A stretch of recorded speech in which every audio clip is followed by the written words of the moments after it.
গ্রিনল্যান্ডে পা রাখলেই গুলি, প্রশ্ন পড়ে। উত্তরের বরফ ঢাকা ভূখণ্ড থেকে ছড়িয়ে পড়েছে যুদ্ধের হুমকি। ভেনেজুয়েলার প্রেসিডেন্টকে সামরিক অভিযানে ধরে নেওয়ার ঘটনার পর এবার ইউরোপের দিকে চোখ মার্কিন প্রেসিডেন্ট ডোনাল্ড ট্রাম্পের। টার্গেট প্রাকৃতিক সম্পদে ভরপুর গ্রিনল্যান্ড।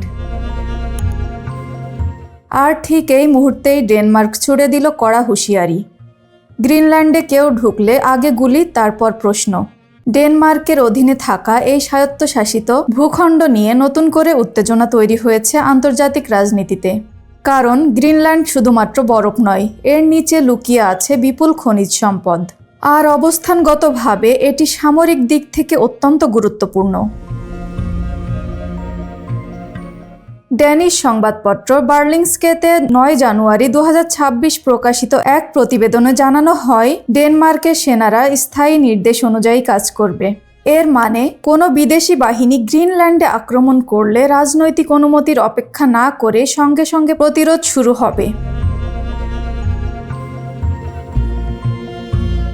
ডেনমার্কের প্রতিরক্ষা মন্ত্রণালয় জানায়, এই নির্দেশ 1952 সাল থেকেই কার্যকর। এমনকি যুদ্ধ ঘোষণার আগেই বা কমান্ডাররা খবর না জানলেও সেনারা আক্রমণকারীর বিরুদ্ধে অস্ত্র তুলতে বাধ্য। আর সবচেয়ে চমকপ্রদ তথ্য, এই নিয়ম আক্রমণকারীর পরিচয় দেখে না, সে ন্যাটোর দেশ হোক বা যে কোনো শক্তিধর রাষ্ট্র। এদিকে ট্রাম্প বারবার ইঙ্গিত দিয়েছেন, গ্রিনল্যান্ড দখলের জন্য তিনি সব ধরনের পথ খোলা রাখতে চান। সামরিক ব্যবহারের সম্ভাবনাও বাদ নয়।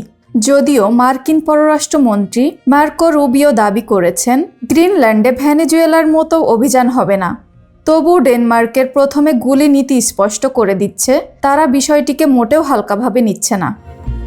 ইউরোপীয় নেতারাও ডেনমার্কের পাশে দাঁড়াচ্ছেন।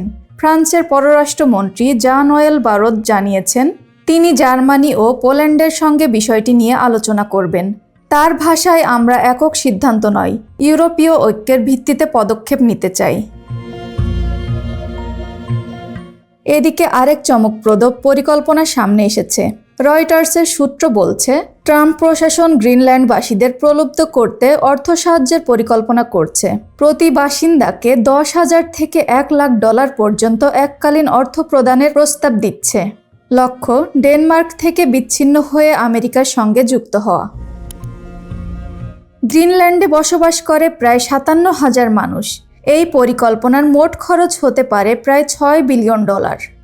আরও একটি বিকল্প হলো ফ্রি অ্যাসোসিয়েশন চুক্তি, যেটা আমেরিকা আগে প্রশান্ত মহাসাগরীয় দ্বীপ রাষ্ট্রগুলোর সঙ্গে করেছে। এতে আমেরিকা দেবে অর্থ ও নিরাপত্তা, বিনিময়ে পাবে সামরিক প্রবেশাধিকার। তবে সমস্যা এক জায়গায়।